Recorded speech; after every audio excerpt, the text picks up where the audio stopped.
daily current affairs session where we discuss important current affairs for the prelims examination 2026.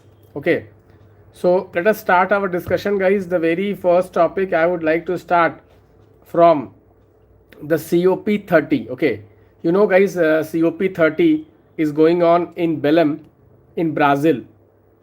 We have discussed some of the important aspects of COP30 before, okay, in the last 2-3 days. So today again a very important initiative has been taken up at COP30. The name of the initiative is Integrated Forum on Climate Change and Trade. Integrated Forum on Climate Change and Trade. This is an important forum, guys. Okay, so this forum basically will take up issues where climate change and trade are related. Climate change and trade are related, so countries, they will discuss issues at this forum. Okay, those issues which have linkages between climate change and trade. Okay, so if you see, guys, one initiative which is in news for the last 2 years, which has linkages between climate change and trade. Can you name that initiative, guys? One grouping has taken up an initiative which is called Carbon Border Adjustment Mechanism. Carbon Border Adjustment Mechanism. This is a very, very important, initiative which was taken by European Union. Okay, so basically the idea behind the Carbon Border Adjustment Mechanism is to prevent carbon leakages, but many developing countries like India, they are opposing this Carbon Border Adjustment Mechanism because they are saying like it is an extra tax on them. Is this clear, guys? Is this clear? So CBAM is a very, very important topic for UPSC prelims examination. You know, guys, India exports a lot of commodities like coffee and other things to Europe. Okay, so the export of Indian agri commodities can get impacted because of this CBAM. India has been opposing this CBAM and many other developing countries are also opposing this CBAM. So now at the UNFCCC COP30 Belém, Brazil, now they have made one forum where the countries will discuss these trade issues which have climate change impact. Is this clear, guys? Is this clear? Can anybody has any doubt? Anybody has any doubt? Guys, anybody has any doubt? Okay, next guys, Operation Spear of the South. Operation Spear of the South is related to what? Can anybody tell me? This is an important topic for next year. Guys. America and Venezuela. You know, guys, America has been waging a war against drug lords, and America has accused the leaders of Colombia and Venezuela for supporting these drug lords.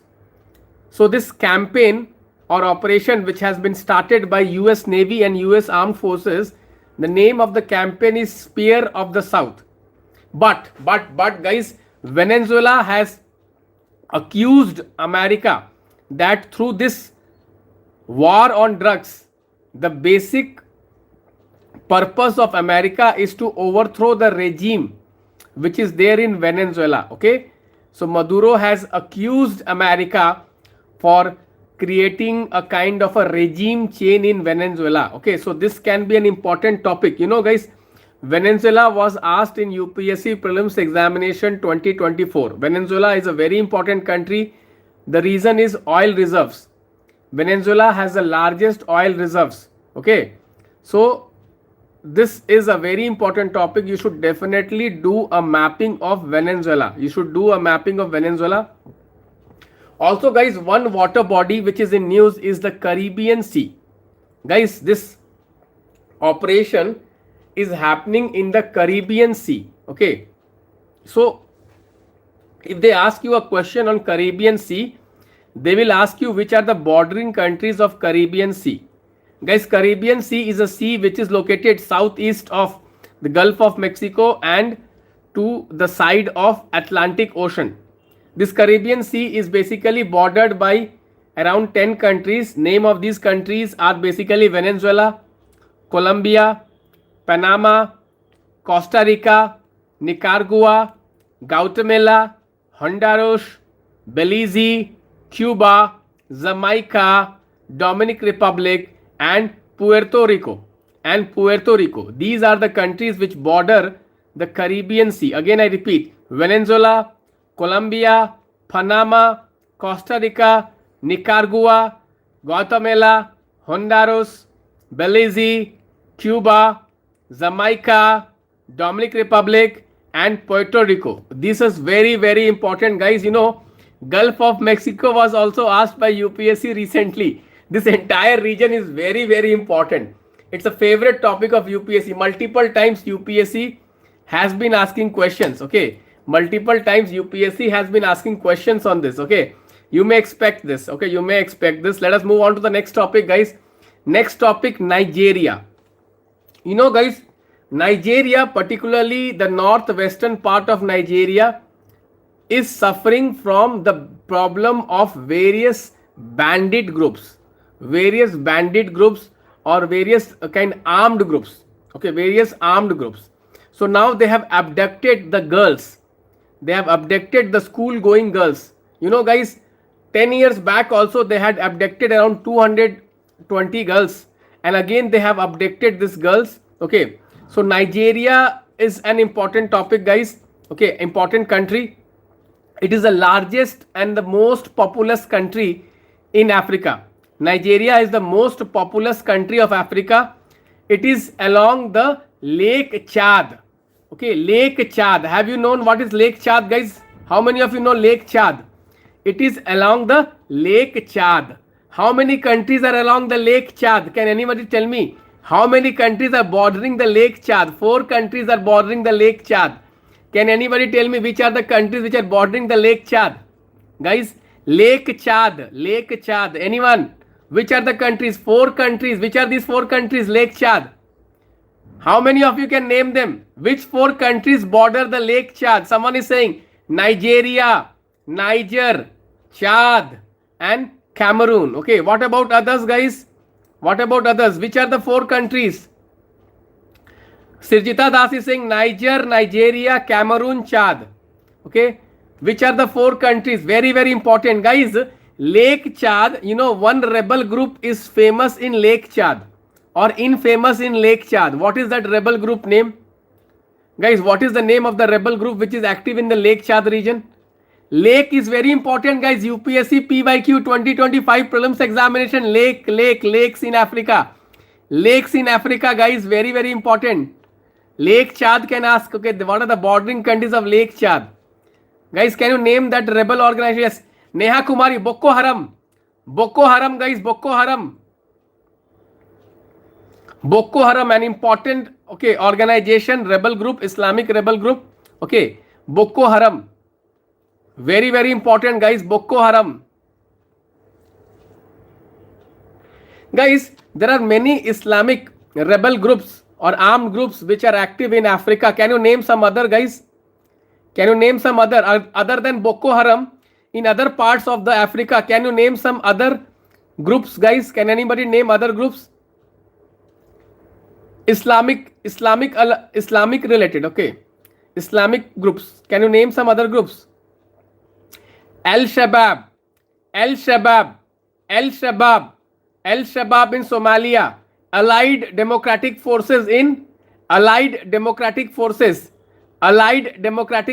This is also a very important group. Okay, in basically Democratic Republic of Congo. Al-Shabaab in Somalia. Okay. So guys, Africa, lot of rebel groups, lot of armed groups. Africa is one country, guys. Okay, no law and order. Let me tell you, lot of conflicts, ethnic conflicts. Okay, so many conflicts, lot of armed groups, bandit groups are there. Okay.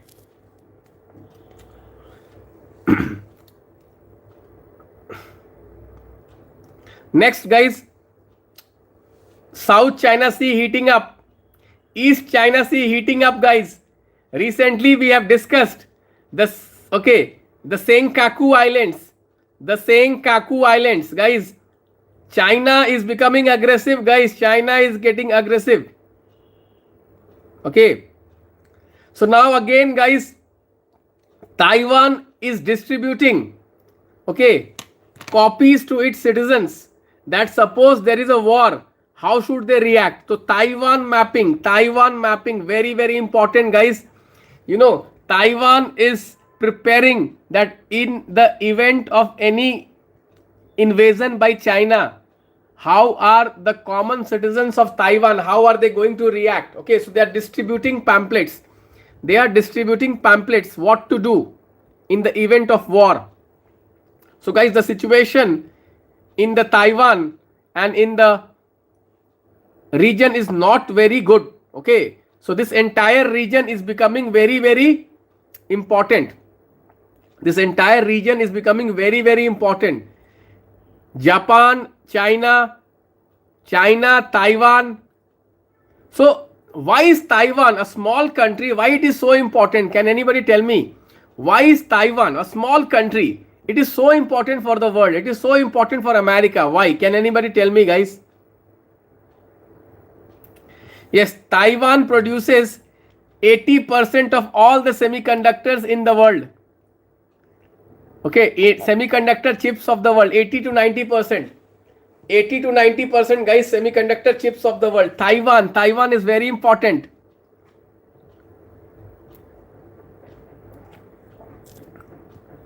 Next topic, guys, Sentinel 6B satellite. Sentinel 6B satellite has been launched. It is a joint initiative of NASA plus European Space Agency. The idea or the purpose of the Sentinel 6B satellite is basically to monitor the ocean, like the weather of the ocean, the undersea pipeline, the temperature, etc., etc. Okay, so this is an important initiative, guys. Next, 16th Finance Commission report has been submitted to the Honorable President of India.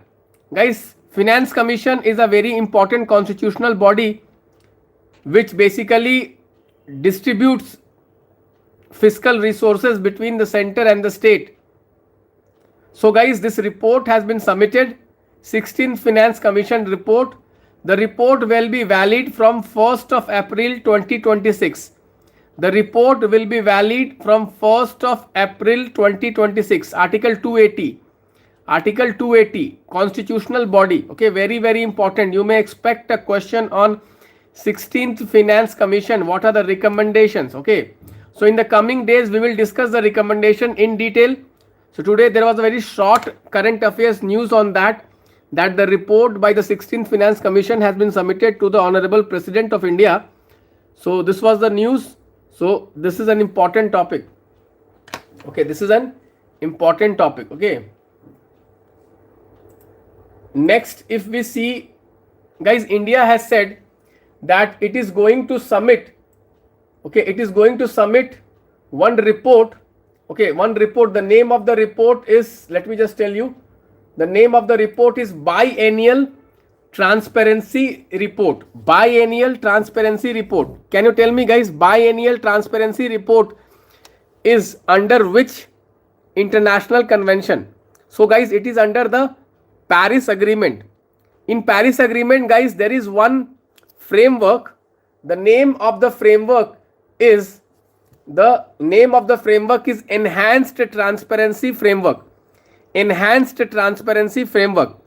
Basically, under this Enhanced Transparency Framework, every country has to submit a biennial transparency report every 2 years.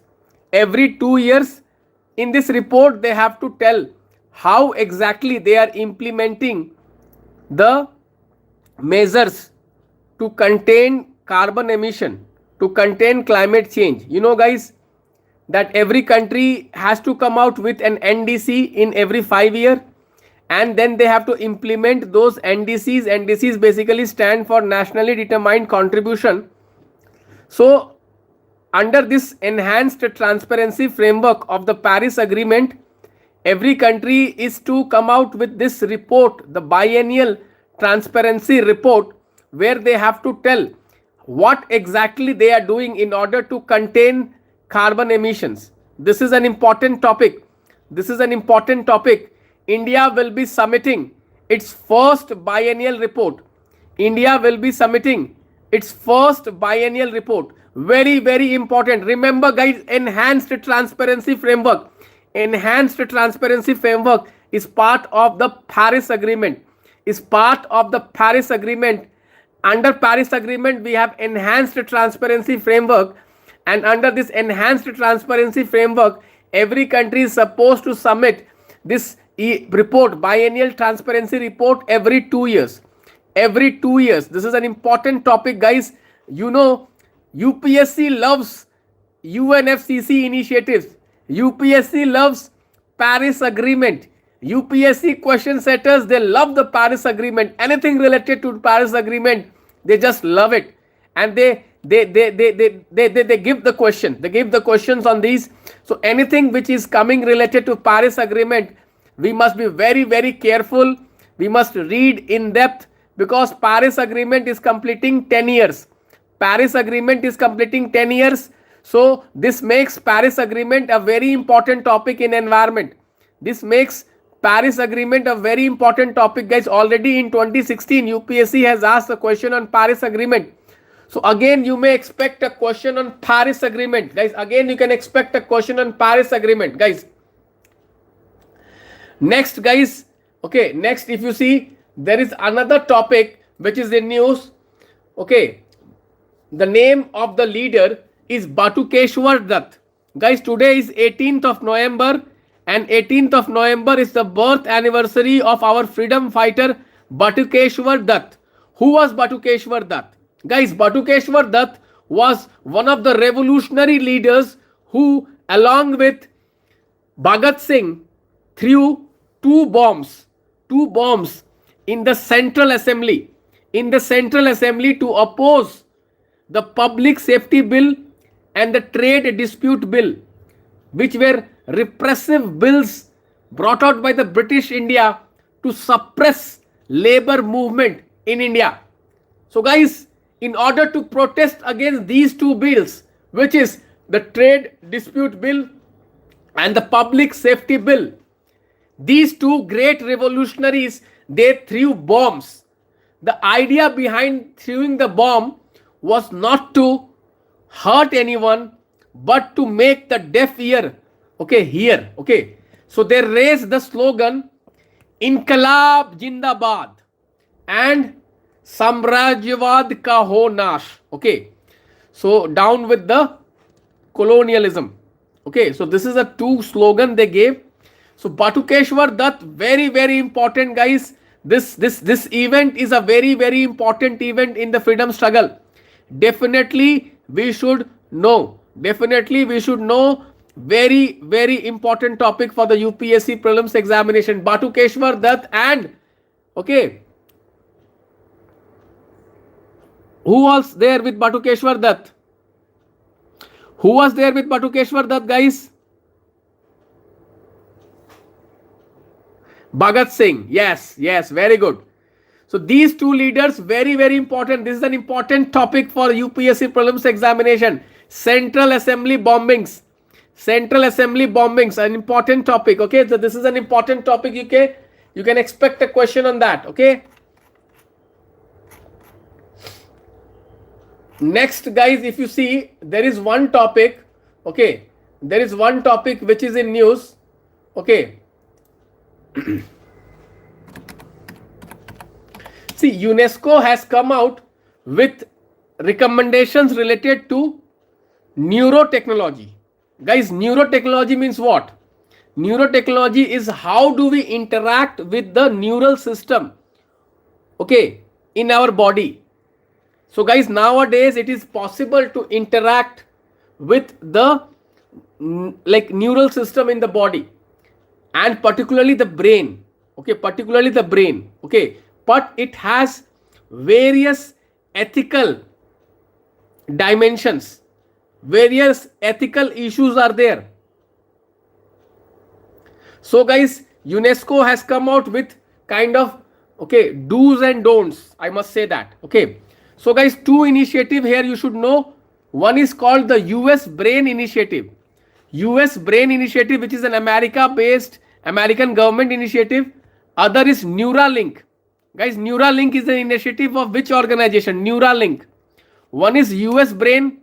US Brain automatically, guys, it's a US government initiative. Another is called Neuralink. What is Neuralink, guys? Elon Musk. Yes, it is an Elon Musk initiative. Neuralink, okay. Basically, the idea is to, okay, create a brain computer interface. Brain computer interface. Okay, through that, okay, we can read what the brain is doing and we can, okay, change the way we take decisions and all that, okay. So please do read more about this brain computer interface, this neura technology. This is an important initiative which is coming out, guys. Science and tech topics are very complex, and a favorite topic of UPSC, you may expect a question on this neura technology. UNESCO has come out with recommendations on neura technology. Again, a very important topic. Again, a very important topic. Coming to, guys, there are two more species which were in news today. One of the species was Rheus macaw. Guys, why are Rheus macaw in news? Guys, Rheus macaws are in news because recently the National Wildlife Board has recommended to put them into Schedule 2 of the Wildlife Protection Act. Guys, once you are put in Schedule 2, then you have higher protection. Then you have higher protection, okay. They are called protected wildlife. They are called protected wildlife. So guys, there was one article in the Indian Express about Rheus macaw. Rheus macaw IUCN status is what? Least concern. Guys, sometimes people get confused between Rheus macaw and bonnet macaw. Guys, where is bonnet macaw in India? Where is bonnet macaw in India, guys? Bonnet macaw is in the Western Ghats. People from Tamil Nadu, people from Kerala, they must be knowing bonnet macaw. Bonnet macaw is vulnerable. Bonnet macaw is vulnerable, guys. So you should know the difference between the Rheus macaw and the bonnet macaw. Rheus macaw is found throughout the India. Rheus macaw found throughout the India, particularly in the North India. And bonnet macaw is generally found in the South India. Guys, very, very important. Very, very important, guys. Very, very important. Okay. Another species which was in news, guys, is dugongs. Guys, why are dugongs so important? Guys, why are dugongs so important? Dugongs are sea cow. They are herbivorous. They feed on sea grasses. And when they feed on sea grasses, they stimulate the growth of sea grasses. And this stimulation of sea grasses help in carbon sink, carbon sequestration. Guys, you know, the carbon sequestration which happens in the ocean is known as blue carbon. Blue carbon is a topic which was asked in the UPSC Prelims examination. I think in 2020 Prelims examination, what is blue carbon? Blue carbon is the carbon sequestration happening in the marine ecosystem. So guys, these sea grasses, they sequester carbon, and these dugongs, when they feed on the sea grasses, because the dugongs are marine mammals which feed on grasses, they are herbivorous. They are herbivorous. Dugongs are found in India in Gulf of Kutch, then Gulf Bay, okay, Gulf of Mannar, Park Bay, Park Strait, and okay, and the Andaman and Nicobar Islands. And Andaman and Nicobar Islands, there is a reserve also. There is a protected reserve also for this dugongs. Can anybody tell me where is the protected reserves? Where is the protected reserve of dugongs? Which state has a protected reserve on dugongs? Okay, Park Bay in Tamil Nadu. Park Bay in Tamil Nadu, guys. People from Tamil Nadu must be knowing this. Okay, so 3 locations: Parks Bay, then this Andaman Nicobar and the Gulf of Kutch, but the highest population is found in the Park Bay. Okay, very, very important. Gulf of Mannar. Okay, very, very important. Gulf of Mannar, Park Bay. So guys, these were some of the topics, okay, which were in news today. I hope you took a note of these topics. Do read them through the DPN daily prelims notes and do solve the 10 questions. Do solve the 10 questions which we have, okay, in the PPP. I hope you are solving these 10 questions. Bye bye, take care, and God bless you guys.